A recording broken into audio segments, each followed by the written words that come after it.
road to success is always under construction. I say that to say that the incoming video is for those who have gone through some harsh things in your life. I'm talking harsh, bad things in your life, from childhood molestation as a child to being used and abused and cast to the side as an adult. And the fact that you have overcome it all is the reason why I need to put a disclaimer on this. Viewer discretion is advised. Hello everyone, welcome back to my channel. I am your host, Reese-c-clear. We're gonna call this one the Unforgiven. I'm calling it that because it fits perfectly. But when I say the Unforgiven, I'm speaking of those traumas, those things that you went through in life. We've all at some point or another went through some things in life, but I'm talking about the serious, hurt, heart aching things that happen to you throughout life, you know, and in a lot of cases I'm speaking of molestation, people who have been abused and molested and things as a children. People have been treated wrong in their childhood, and because of going through that, then you have had to pretty much form a hardened version of yourself as a child, and pretty much live through life just forgiving yourself for what has happened as though it's something that you did. So straight out, I'm gonna say this, that there's nothing that you have done in that case, if you were ever hurt, molested, abused in any way as a child, that was on the person who was the abuser. That was all to do with them. It had nothing to do with you. You were innocent then, and you are innocent in your heart now based off of what that they have done. Anytime that situation comes up or comes to your remembrance, remember that you were innocent. There was nothing that you could have done about it. That you lived through it is God's will. And those people who did that to you, karma will pay a lot of them back, which is the reason why I'm calling this one the Unforgiven, because forgiveness is something that helps you, it helps us as people better than anyone else. A lot of the times people confuse forgiveness with, hey, I gotta forgiving that person, I don't want to do it.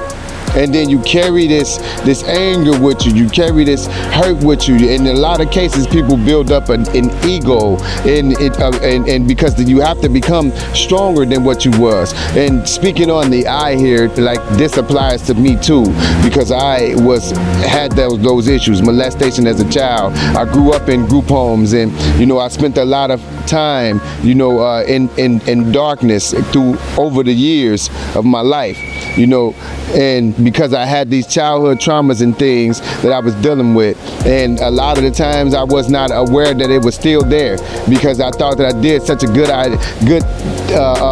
thing putting it away. I thought that my holding it in was just keeping it at bay. I've even had therapy on it, and therapy did work, but then the mindset that I had developed as a child just grew stronger. So the therapy helped the mindset grow stronger, and it was the mindset that, hey, I'm bigger, I'm stronger, I can't cry, you know, I can't be a wimp or a wussy or nothing like that. I got to get stronger. I got to learn how to fight. I have to learn how to protect myself so that I'm never ever put in that situation again, and that will never happen again. And frankly, I mastered those things, so I'm not worried about that. However, the mindset though is what had to change. When I came into the Lord, then I had to change my mindset. That's one of the things that He did. And I had this past hurt and past pain because there were people in my life that hurt me that I had not forgiven.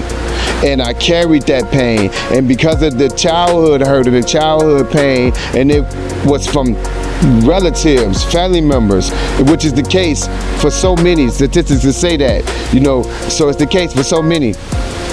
And it was because it was them in a position that, you know, they were able to get close to me because they were family, you know, and it was like, now I had this barrier that I don't just trust no family members. Even now to the day, I cut all of my family members off. You know, I cut them off because I just couldn't relate with any of them. They all was not responsible for it, but it was one of the mechanisms that I had done as I had went into the group home. Me and the brother that went into the group home with me, we decided to cut everyone else off. They didn't matter to us anymore, because it was like, where were you when I was needing help? And I had to fight off my attackers and all these other things on my own as a child. So and it built in, what got built into me as a process, having to grow up at a young age from all of this pain and hurt, because I still had to live. I grew up in the Cabrini Greens projects at that time. This is, if you haven't heard of it, it's one of the worst projects on the map that ever existed. One of the worst places that you could have lived back in those days. And like I said, because of this hurt, because of this pain, because of this stuff that I carried, even after therapy, I developed a mentality that was like more so ego than anything else, and the Lord, when I came into the Lord, I realized that I had been carrying this unforgiveness. I couldn't forgive the people who did it to me. Even though I went to therapy to change myself, I couldn't forgive those people. I was carrying that around. And when you carry around unforgiveness, then it in its own self affects you in ways that you have no idea. It affects your overall happiness, because it's like, even though you would be able to get happy, there'll be a level of joy that you can't reach, because you are holding these seeds of unforgiveness, so to speak, in your heart. And that is what I did a lot. I held these seeds of unforgiveness, and then anytime that I was betrayed by anyone, I equated it to that. Even though it wasn't quite that same trauma as what I experienced as a child, it still rose to that in my heart, as far as I can't trust this situation, I can't go through that.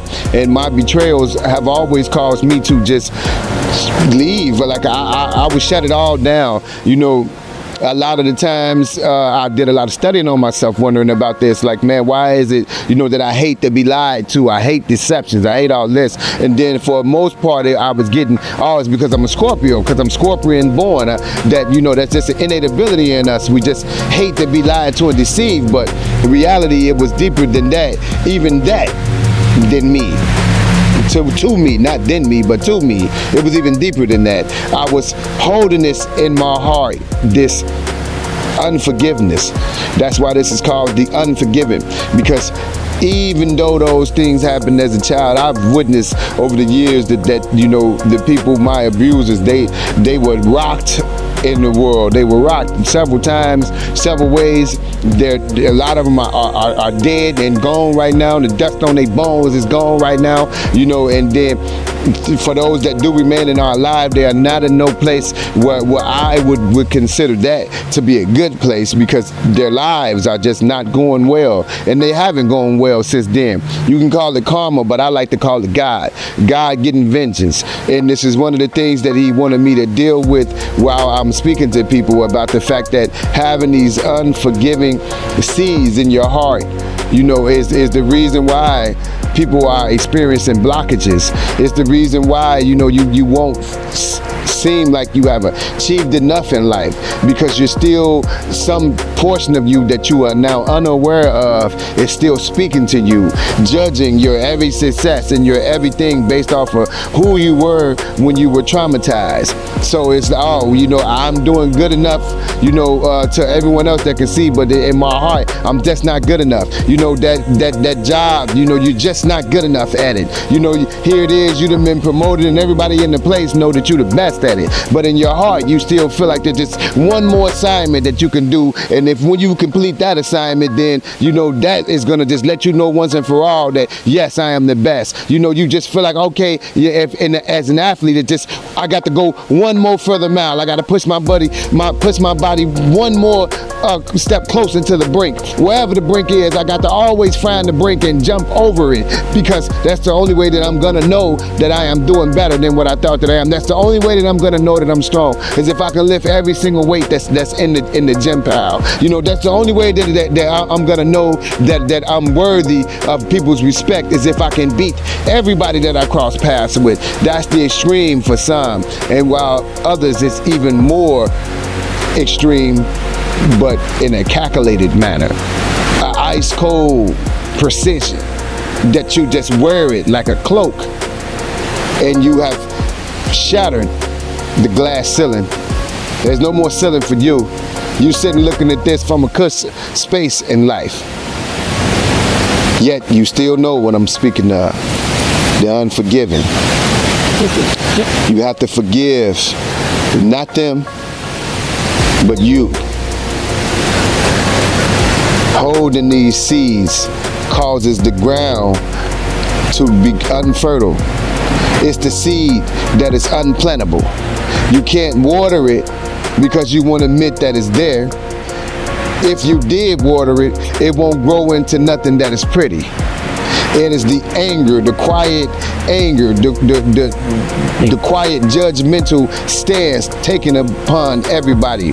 You know, the harsh demeanors where you just feel like I got to be hard as a rock because I can't let anyone see my humanity, because I can't be considered weak. The unforgiven is what you have in your heart when you feel that way. The unforgiven seeds, past hurts, past traumas, they are not to be planted because they can't be, but they are to be forgiven. You have to release that, release yourself from it. You had nothing to do with whatever went on. There's some sick, perverse individual that did that. And if you look back, those individuals aren't doing good. If you perceive them to be doing good, then that is because you can't see behind closed doors at the moment. And you don't know the sheer wreck that they are. Because God is not going to allow no one like that to just be walking happily ever after into the sunset. Vengeance is mine, saith the Lord. You have to forgive yourself. And don't look at forgiving yourself as something that's forgiving them. And in some cases, you do have to forgive them. In my case, I forgave them because it just gave me so much release. It was forgiving of myself. I had went into a very dark space where, you know, it was just me and the devil. That's just the best way to put this. It's the truth of it. In my dark night of the soul, this was revealed to me that, you know, these past hurts and past traumas, these unforgiven things that happened to me as a child that I would not forgive at that time, were reflecting me more so than it ever hurt any of those people. They didn't care about it when they did it. They didn't care about how I felt, and they didn't care anything about it. You know, so as strong as I had became, as strong as I had got to the place that I reached in life, when I hit that dark night of the soul, if you've ever been through such a journey, the only way out is through. So this was revealed. And it was like, whoa, I thought I had got over that. But it was the unforgiven. So much of my life had been shaped on the unforgiven. Things that I just could not release. I could not let go of it. And it was like, because I didn't let go of that, every other betrayal, every other slight, every other thing that had happened in life to me had rose to that same occasion, even though it wasn't even that bad. Because in life you will get betrayed. It's part of the path of the chosen one, betrayal. Because the Lord will use betrayal to cause you to move out of this current situations that you are in, so that you don't become complacent in those places that you are not meant to stay in. So that you don't think that, oh, this is it. You know, when you level up in life and you just think, oh, this is it, I got enough. But God is calling you to go further. So betrayal is one of the tools that the Lord uses. And it works the most in a lot of cases. However, without addressing the unforgiven, you can find yourself in an ego. And the ego is the false persona that you have built up that is standing in front of you and God's glory. Because the ego will never admit you know, that it is, that you are vulnerable. Hey, it's bigger than me. I need God. The ego will never admit it. So when you wake up to your different spiritual abilities and spiritual gifts that God has designed for you to have as a part of your dominion on the actual earth itself, then your ego will stand in and say, no, this is all me. No, there is no God. Your ego will stand in and then be real judgmental. Your ego will be very powerful. Your ego will crush even those who you meant to save. Your ego will block the God-given abilities that the Lord gave you to help in the world, and just hoard all of that to itself. Instead of helping with the gift, it'll hoard the gift to itself. You know, the ego, you know, will stand in place, and it feeds off of unforgiven energy. So a lot of the times the Lord will shatter your ego. In fact, when I spoke on the dark night of the soul, those who went through it, that's basically what it is. It's death of the ego. Death of the ego is like a physical death. It feels like physical death, but it's really just a spiritual death. It is when the ego is shattered. All that you had in it is just shattered, and now you're standing there feeling vacant and naked. Wow, how did this happen? How did it happen? Why did it happen? And all of these things, and it really does bring you back to past traumas now, because there's no ego standing in the way. There's no ego standing there, but it's in that moment that the Lord guides you the truest and the greatest, because now it's just you and Him. That ego is not there standing in the way anymore. And then when you begin to walk into your purpose, then it'll have to be without the ego. So your ego has to be shattered, or else you'll never come to a true understanding, and never come to a true connection and link into the earth, link into the Lord, link into the ether, link into who you are as an individual, how you can connect into everything around you. You can understand and feel people and people, places, and things. You can vibe, I call it vibe in some cases, with the whole environment, where you just feel it, you know what's going on. These things come to you just the way that they are, and that's what happens. But the ego would have been standing in the way of all of that. A lot of you don't even looking at this and don't even understand that, you know, and won't understand it because the ego is still prevalent. But once the ego is gone and it's out of the way, there's no barrier between you and what God wanted you to be. And the Lord will then walk you through the rest of your life, you know, helping you, the opportunities that you meant to have. Crystal clarity will hit you, you know, when it's time to make business decisions, when it's time to make life-altering moves. Clarity will hit you. You will hit these decisions in clarity. You won't be making them from a puffed up place anymore, or you won't be making them from a place that you consider to be small either, because only the ego would do that. The ego is the shell that you form to help you deal with the traumas. The ego is the persona that you keep on so that you can keep the unforgiven, because the ego is saying don't throw that away. Got you confused that you have to forgive people, but it's not really people, it's the self that needs forgiveness. You know, not that you've done anything. Like I said, no one is responsible, you know, for anything that happened to them in their trauma and their childhood. But like from a perspective of you building the ego up and building up this greater persona that's supposed to be able to handle it all, you know, that's the persona that then takes on that barrier as though it could have did something, as though now you did do something wrong. As long as you're building this persona, it needs a reason. It needs a reason to be held together. Oh, I wasn't strong enough then, but I'm gonna be strong enough now. I wasn't smart enough then, but I'm gonna make sure I'm smart enough now. I wasn't tough enough then, but I'm gonna make sure I'm tough enough now. Like, you know, all of that I wasn't is a part of the unforgiven. So it's not about forgiving the people that hurt you. There's a new term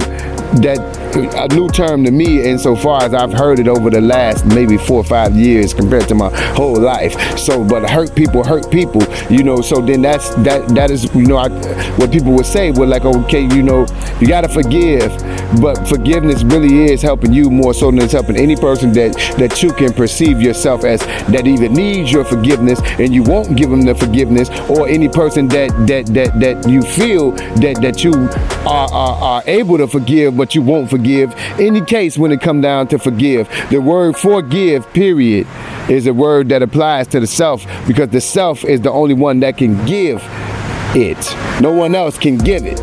And once it is released out of you, the unforgiven, the holding on to things that you said, because you get the power to decide what upsets you. You know, it's first off, the past is the past. Let it be gone. If it forgive the past then. Because you're in the future now. You're in the present. We're talking about shaping a future that is conducive to you and the rest of your life, to happiness, true happiness between you and the Lord, between you and what the Lord has designed to be your best life. You got to release the unforgiven, because the unforgiven is the seed that won't grow. It's the seed that ain't never been planted, actually. You just been holding it with you because your spirit, the ego, knows you can't plant it. It can't go nowhere. It can't grow nowhere. It's a useless thing. You just held it after you built your shell of an eagle, but you no longer need the ego.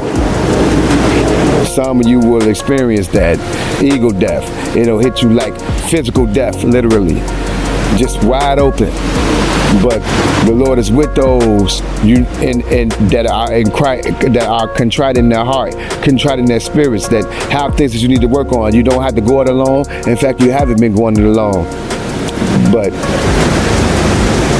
release the unforgiven. Let it go. There's some people that's gonna burn in the darkest parts of hell and are already there. For the things that they've done to others, for the way that people misuse and abuse some of the chosen right now today, taking them for granted, the things that you do for them, it don't even matter nothing to them after it's said and done. Like it's just easy to make everything better because you have learned to make the hard thing look easy. You've become strong in ways that these people will have no idea. That's why it's so easy for them to continue to use you, and it's so easy. And you stay in this position sometimes that's going on because you're just very, very strong and not aware that there's an unforgiven seed that you hold, that you haven't let go of. Letting go and letting God, letting go of the unforgiven will then, cause your whole mind to be renewed after the ego death for certain. After it'll be renewed, and people will have to deal with you straight up and down the way that you deserve. The life that you deserve is yours already. It's already been built around you, but the unforgiven has you in too harsh of a shell. The unforgiven has you in too deep of a head space. The unforgiven has you in too black of a heart space in some cases. The unforgiven needs to be let go. Let it go and let God. It's the realest thing that the Lord does for his chosen. Cause you to come face to face with the unforgiven so that you can let it go. And truly walk in his favor, truly walk in his glory, truly live. I'm talking about, without that, life would be so much better. You'll find yourself able to breathe in situations that used to just irritate you so bad, because it wasn't that you was irritated because of the situation, you were irritated because of the unforgiven. These things keep triggering the unforgiven, the unspoken unforgiven. Go to the Lord about this one, and go to the Lord about it all, but this one specifically, so that he can help you weed out the unforgiven. But till next time, Spirit of the living God, fall fresh, Father. I ask, Father, that you reach into the hearts, Father, for those who in dark spaces and dark places that they to the world deny, but bring it home in their own heart. Release them, shine the light in their, Father. Help them to see it, Father, to forgive, Father, and to leave it up to you, Father. Vengeance is mine, saith the Lord. Allow them to be able to see things clearly, Father, in the way that you designed their heart's eye to see clearly, Father. And most importantly, Father, grant them you, Father, that they may feel your glory, that they may know your presence, that they may know that you and you alone are God. To next time. Amen. And this is a timeless message. When it reaches you, it is because God decided. See it clear.